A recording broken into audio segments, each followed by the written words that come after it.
దేశ రాజకీయాలను అత్యంత ప్రభావితం చేస్తున్న అంశం ఏదైనా రఫేల్ స్కామ్ ఏదైతే ఉందో అలాంటి స్కామ్కి సంబంధించి సుప్రీంకోర్టు వాళ్ళు తీర్పిచ్చారు. ఈ తీర్పును చూసిన వాళ్ళు ప్రతి ఒక్కరు దిగ్భ్రాంతికి ఆశ్చర్యానికి లోనవుతున్నారు పొద్దున్నుంచి.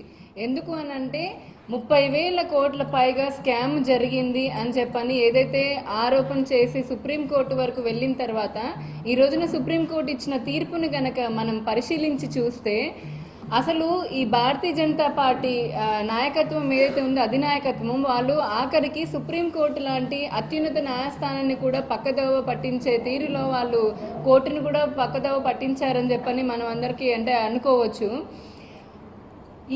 ఈ దేశంలో నరేంద్ర మోడీ గారు అంటే ప్రధానమంత్రి గారు ఆయన ఏది నచ్చితే అది చేయొచ్చు, ఎలా నచ్చితే ఆ విధంగా చేయొచ్చు, ఎన్ని వేలు లక్షల కోట్లు కావాలనుకుంటే ఆ విధంగా ఖర్చు పెట్టుకోవచ్చు అనేది ఈ సందర్భంగా మనకంటే వారిని ఆపే వాళ్ళు కానీ ప్రశ్నించే వాళ్ళు కానీ లేదంటే వారిని నిలదీసే వాళ్ళు కానీ ఈ రోజున ఎవరైనా చేస్తూ ఉంటే అలాంటి నిలదీసే వాళ్ళని చులకనగా చేసి మరీ మాట్లాడుతున్నారు. ఈ రోజున అమిత్ షా లాంటి అతిపెద్ద నాయకులు కూడా భారతీయ జనతా పార్టీలో ఏదో సుప్రీంకోర్టు తీర్పు వచ్చేసింది కాబట్టి రాహుల్ గాంధీ గారు అంటే ఇక్కడ రాహుల్ గాంధీ గారు అని చెప్పని కాకుండా ఒక ప్రధాన ప్రతిపక్షమైన పార్టీ లేదంటే ఈ రోజున భారతదేశ ప్రజలందరూ కూడా వ్యక్తపరిచిన సందేహం ఏదైతే ఉందో చేసిన ఆరోపణ దానిపైన జాయింట్ పార్లమెంట్ కమిటీ ఒకటి వేయకుండా ఈ రోజున సుప్రీంకోర్టు వాళ్ళు అంటే ఇచ్చేసిన తీర్పును పట్టుకొని వాళ్ళని పక్కదోవ పట్టించిన భారతీయ జనతా పార్టీ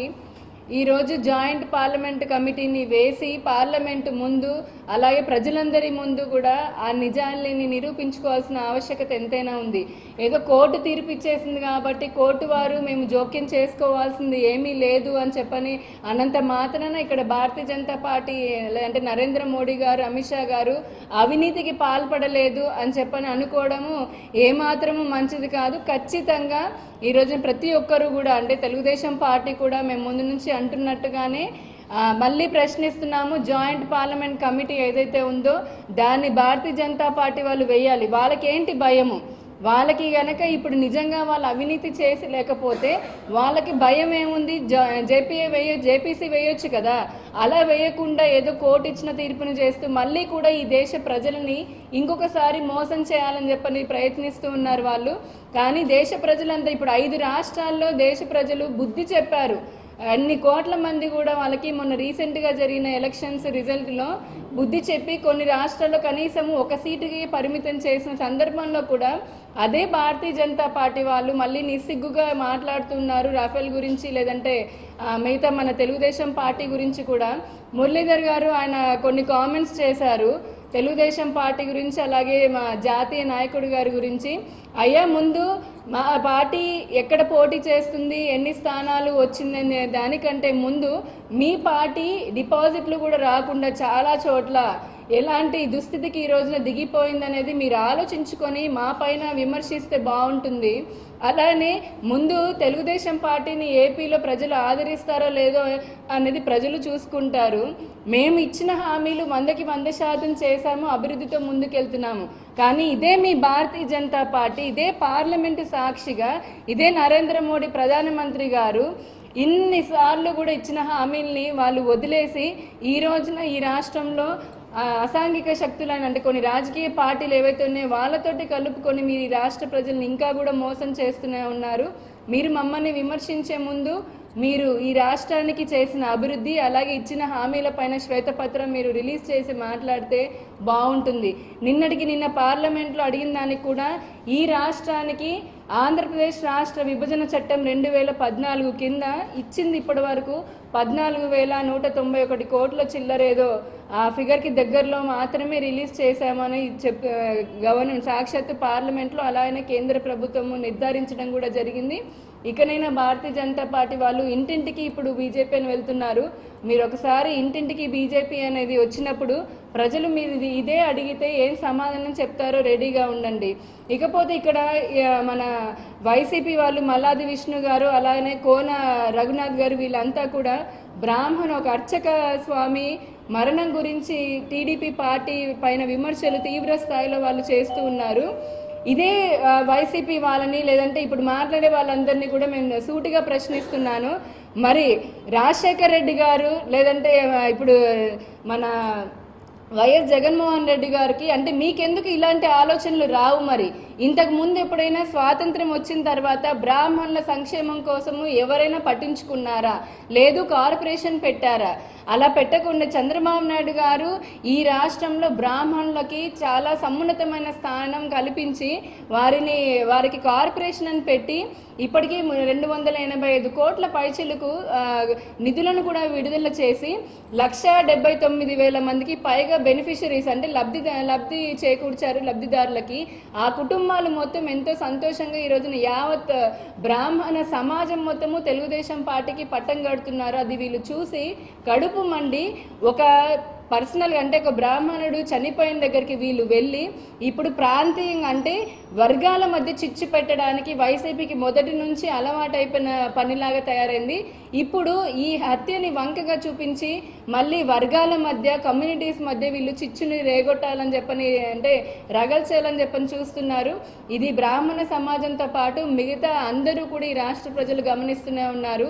మీరు ఇలాంటివి ఎన్ని కుతంత్రాలు చేసినా కూడా లేదంటే ఇతరత్ర పక్క రాష్ట్ర మైనారిటీలకు సంబంధించి ఇతరత్ర పార్టీలకి మీరు అలాగే ద్రోహం చేస్తూ ఆంధ్రప్రదేశ్కి ద్రోహం చేస్తున్న పార్టీలతో కూడా మీరు జట్టు కట్టి ఈ రాష్ట్ర ప్రజల్ని మోసం చేయాలని ఏదైతే ప్రయత్నం చేస్తున్నారో ప్రజలు దాన్ని తిప్పికొడతారు. ఇప్పటి వరకు బ్రాహ్మణులు ఎవరైతే ఉన్నారో అంటే అందులో ఉన్న ఇప్పుడు ఐవీఆర్ కృష్ణారావు గారిని చూడండి, లేదంటే కనుక ఇంకా చాలా మందిని కూడా చంద్రబాబు నాయుడు గారు వాళ్ళని చీఫ్ సెక్రటరీ లాంటి మంచి పొజిషన్లో ఆయన స్థానం కల్పించి వారికి ఎంతో విలువైన గౌరవం కూడా కల్పించడమే కాకుండా ఆ తర్వాత ఆంధ్రప్రదేశ్ బ్రాహ్మణ కార్పొరేషన్కి చైర్మన్ లాగా వేశారు. కానీ ఆయా అధికారులు ఎవరైతే ఉన్నారో ఒక ఐవీఆర్ కృష్ణారావు గారు కానివ్వండి, లేదంటే మన అసత్య కల్లం రెడ్డి గారు కానివ్వండి, ఇన్జస్టిస్ లక్ష్మణ్ రెడ్డి గారు కానివ్వండి, ఇలా అత్యున్నత స్థానాల్లో పదవులు అలంకరించిన వాళ్ళు కూడా అంటే వాళ్ళ సామాజిక వర్గానికి చేటు తెచ్చే విధంగా లేదంటే ఒక కులానికి గిరిగీసుకుని ఈ రోజున ఈ రాష్ట్ర ప్రభుత్వం చేపడుతున్న వాటిని పైన బురద చల్లుతున్నారు. ఇది కూడా ప్రజలు గమనిస్తూనే ఉన్నారు. ఒక పక్క రాష్ట్రం మనము చూస్తూ చాలా ఇబ్బందుల్లో ఉంది, మనం అలానే పోరాడుతూనే ఉన్నాము. అభివృద్ధిలో ముందుకు వెళ్తున్నప్పుడు ఢిల్లీ నుంచి గల్లీ వరకు కూడా ప్రతి ఒక్కరూ ఇక్కడ చంద్రబాబు నాయుడు గారి పైన అలాంటి తెలుగుదేశం పార్టీ నాయకుడి పైన కుట్రలు పన్నుతూ కుతంత్రాలు చేస్తూ రాజకీయంగా మానసికంగా దాడులు చేస్తూ పన్నాగం పన్నుతూ ఉన్నారు. కానీ ఆయన ఒక మహా ఋషిలాగా ఆయన చేపట్టిన కార్యక్రమాలు ఏవైతే ఉన్నాయో అభివృద్ధి పథకాలు ఏమున్నాయో అవన్నీ ప్రజల ముందుకు తీసుకొని వెళ్తున్నారు. రఫేల్ స్కామ్ అనేది ఖచ్చితంగా మేము మళ్ళీ పార్లమెంటు సాక్షి అంటే పార్లమెంటు ముందుకి తీసుకొని రావాలి. అలా వచ్చేంత వరకు కూడా ఈ తెలుగుదేశం పార్టీతో పాటు భారతీయ జనతా పార్టీ ఇతర పార్టీలు ఏవైతే ఉన్నాయో వాళ్ళందరం కూడా కలిసికట్టుగా పోరాడతాము. భారతీయ జనతా పార్టీని గద్దె దింపడమే తెలుగుదేశం లక్ష్యం. ఎందుకంటే ఈ ఆంధ్ర రాష్ట్రానికి మేము చేస్తామని హామీ ఇచ్చి పార్లమెంట్ సాక్షిగా ఆయన మాట తప్పారు గనక, ఆ పార్టీ మాట తప్పింది కనుక వాళ్ళు చేసిన భారతీయ జనతా పార్టీ చేసిన మోసాన్ని అలాగే దేశ ప్రభుత్వంలో అంటే మన దేశంలో ఉన్న రాజ్యాంగ సంస్థల్ని ఇండిపెండెంట్ ఏజెన్సీస్ని వాటన్నిటిని కూడా భ్రష్టు పట్టిస్తున్నారు. వాటన్నిటికీ బుద్ధి చెప్పాలంటే ఈ రోజున భారతీయ జనతా పార్టీ మళ్ళీ గద్దె దింపడమే మా ఏకైక లక్ష్యం. ఎంతమంది ఎన్ని పార్టీలు ఎంతమంది కలిసి వచ్చినా ఈ రాష్ట్రంలో చేసిన అభివృద్ధి మాత్రమే ప్రజలకి కనిపిస్తుంది.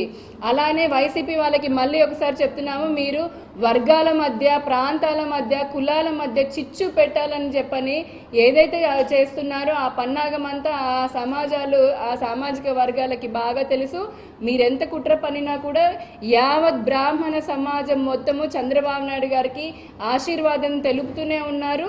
మళ్ళీ ఎలక్షన్స్లో వారి మద్దతు ఖచ్చితంగా తెలుగుదేశం పార్టీకి ఇస్తారు.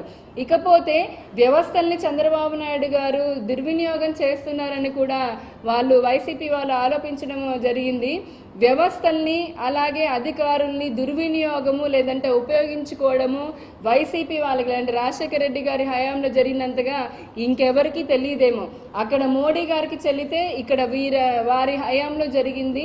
ఐఏఎస్ అధికారులను కూడా వాళ్ళని వీళ్ళ సొంత లాభం కోసం ఉపయోగించుకొని స్త్రీ యొక్క ఐఏఎస్ అధికారిని కూడా జైలుకి పంపించి మళ్ళీ వ్యవస్థల్ని గురించి మాట్లాడుతూ ఉంటారు వీరంతా.